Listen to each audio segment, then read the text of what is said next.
Halo, Assalamualaikum warahmatullahi wabarakatuh. Ketemu dengan saya, Hendras Budi Paningkat.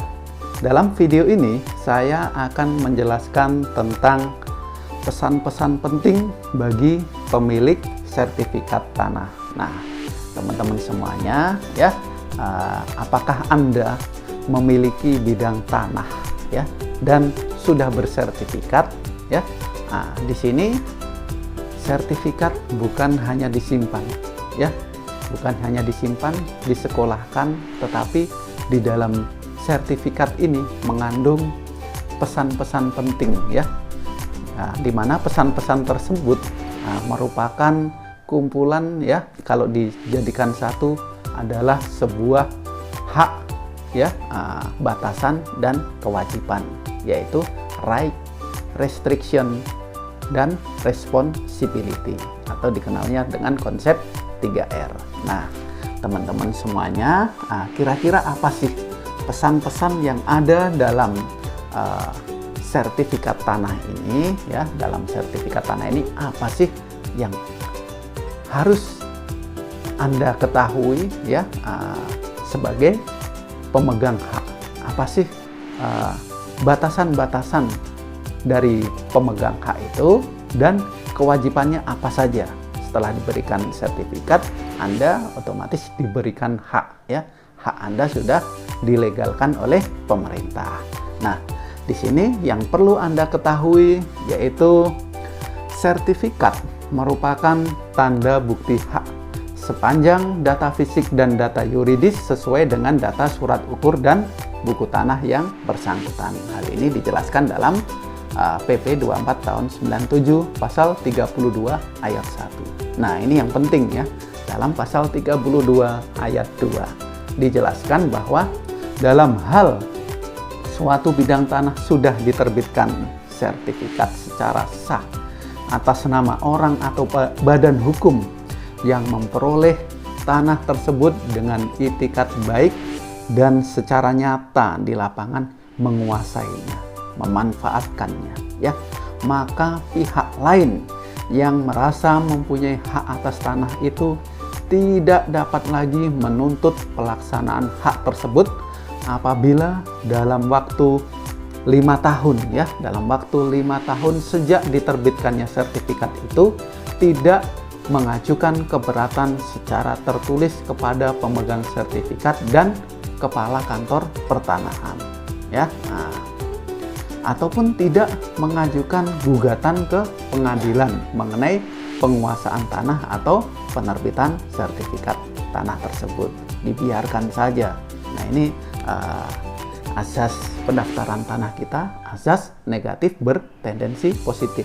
Itikat baik 5 tahun, ya. 5 tahun adalah waktu yang lama menguasai tanah, memanfaatkan tanah, ya. Di sini di dalam pasal 32 ayat 2 secara normatif, ya, harusnya stelsel positif, ya, bertendensi positifnya, stelsel positifnya sudah jalan. Nah, yang berikutnya masuk pada pesan-pesan yang tertera dalam lembaran sampul di sertifikat, ya. Sertifikat kita sudah baru, ya. Di situ sudah dijelaskan di dalam sampulnya. Di sini dijelaskan dalam pasal 36 PP 2497, ya. Ingat, pemeliharaan data pendaftaran tanah dilakukan apabila terjadi perubahan data fisik atau data yuridis objek pendaftaran tanah yang telah terdaftar. Jika sertifikatnya terdapat perubahan data fisik ataupun data yuridis, pemegang hak yang bersangkutan wajib mendaftarkan perubahan sebagaimana yang dimaksud pada ayat 1 ke kepala kantor pertanahan.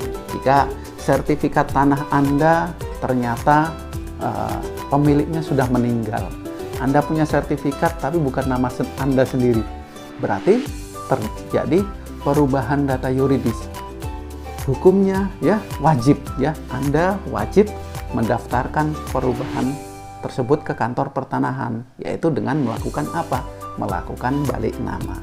Ataupun terjadi perubahan fisik, misalnya ada pembangunan jalan, terkena jalan ya, di mana jalan tersebut jalan swadaya yang dikeluarkan sebagian secara sukarela.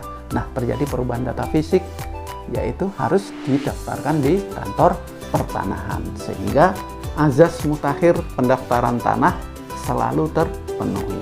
Data fisik, data yuridis di lapangan selalu seiring sejalan dengan data yang ada di dalam sertifikat tanah Anda ya. Jangan malas ya, jangan ragu, jangan takut, jangan bingung, tanya ke kantor pertanahan setempat ya. Nah, lalu pesan berikutnya ini menyangkut fungsi sosial dari hak atas tanah ya. Ingat, dalam pasal 6 ya, hak atas tanah itu semua hak atas tanah memiliki fungsi sosial. Nah, di sini diberi pesan tanah tidak hanya mempunyai fungsi bagi pemegang hak, tetapi juga bagi bangsa Indonesia. Pemegang hak dilarang mengurung atau menutup pekarangan atau bidang tanah orang lain dari lalu lintas umum ya, publik dan atau jalan air. Nah, di sini pesannya hak atas tanah merupakan hak atas tanah mempunyai batasan dan kewajiban yang disesuaikan dengan tujuan dan pemberian haknya. Jadi ada restriction dan responsibility-nya. Kalau sudah responsibility tentunya ada apa? Ada resikonya. Kewajiban tidak dipenuhi, ada resikonya.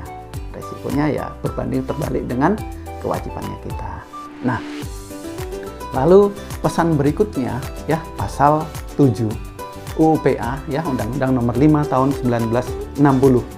Untuk tidak merugikan kepentingan umum, maka pemilikan dan penguasaan tanah yang melampaui batas tidak diperkenankan. Nah, ini konsepnya adalah konsep yang populis ya. Nah, selanjutnya catatan ya ataupun pesan penting dalam sertifikat yang wajib Anda ketahui adalah mengenai kewajiban dari pemegang hak atas tanah. Nah, di sini ada 6 poin ya, ada 6 poin. Yang pertama, pemegang hak wajib memelihara tanah termasuk menambah kesuburannya serta mencegah kerusakan tanah ya. Memelihara tanah, menambah kesuburan, tidak menelantarkan berarti di sini ya. Yang kedua, menempatkan tanda batas termasuk pemeliharaannya. Wajib ini jelas ya, ada di PP 24 tahun 97. Terus yang ketiga, wajib menggunakan dan memanfaatkan tanah sesuai rencana tata ruang wilayah ya. Karena apa? Beda antara hak atas tanah property right dan hak membangun development right. Nah, ini harus sejalan ya. Anda diberikan hak atas tanah bukan semena-mena Anda langsung Anda membangun. Anda juga wajib mengikuti rencana tata ruang wilayah di daerah setempat ya. Nah, yang berikutnya nomor 4, mengusahakan tanah sesuai dengan peruntukan dan persyaratan sebagaimana ditetapkan dalam keputusan pemberian haknya. Lalu yang kelima, menjaga fungsi konservasi sempadan badan air atau fungsi konservasi lainnya. Nah, yang keenam, bersedia melepaskan hak atas tanah baik sebagian atau keseluruhan dalam hal dipergunakan bagi pembangunan untuk kepentingan umum. Adapun kewajiban-kewajiban ini ya diatur dalam Undang-Undang Nomor 5 Tahun 1960 Pasal 15, PP 24 Tahun 97 Pasal 17 mengenai pemeliharaan tanda batas ya, PP 16 2004 Pasal 8 ya, di sini mengenai penggunaan tanahnya, dan PP 18 Tahun 2021 baru ya, Pasal 27, 28, 42, 57 dan 58.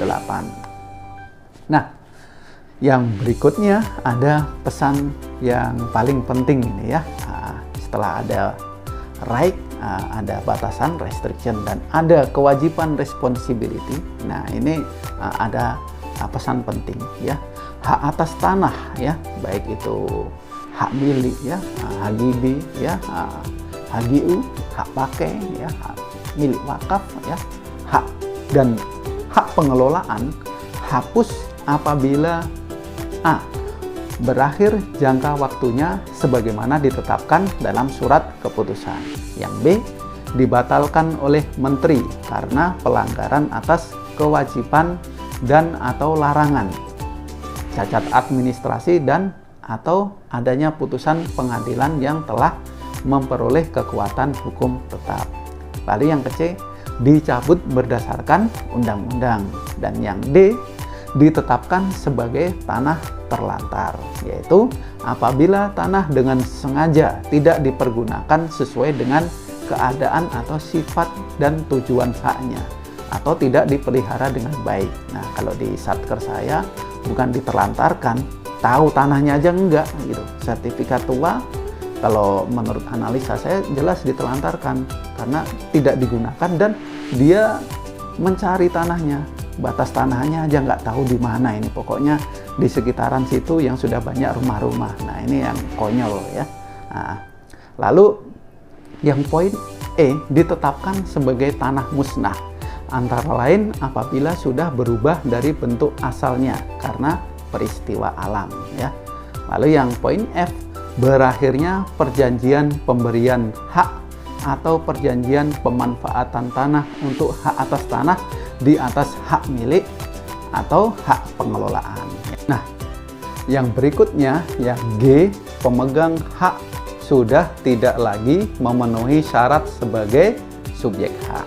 Nah, ini diatur dalam Undang-Undang Nomor 5 Tahun 1960 UU PA pasal 27, 34 dan 40.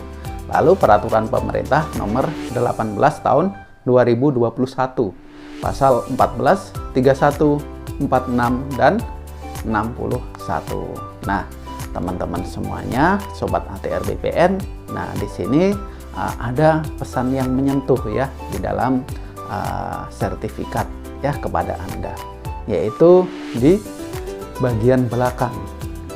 Di sini pesannya adalah jaga dan rawatlah sertifikat hak atas tanah ini ya, jangan sampai rusak atau hilang, apalagi dipinjamkan. Wah, nggak boleh itu, dijaga dan dirawat, jangan sampai rusak atau hilang, karena ini kan dokumen penting ya, apalagi sampai dipinjamkan, dipalsukan orang lain ya. Ini penting ini. Kalkulasikan dengan cermat sebelum sertifikat hak atas tanah ini dijaminkan untuk meningkatkan kesejahteraan. Nah, oke, teman-teman semuanya, sobat ATR BPN, itu saja yang bisa saya sampaikan dalam video ini. Mudah-mudahan bermanfaat. Jangan lupa like, komen, share, dan subscribe ya, biar channel ini tetap semangat dan berkembang. Saya Hendras Budi Panikat. Terima kasih. Assalamualaikum warahmatullahi wabarakatuh.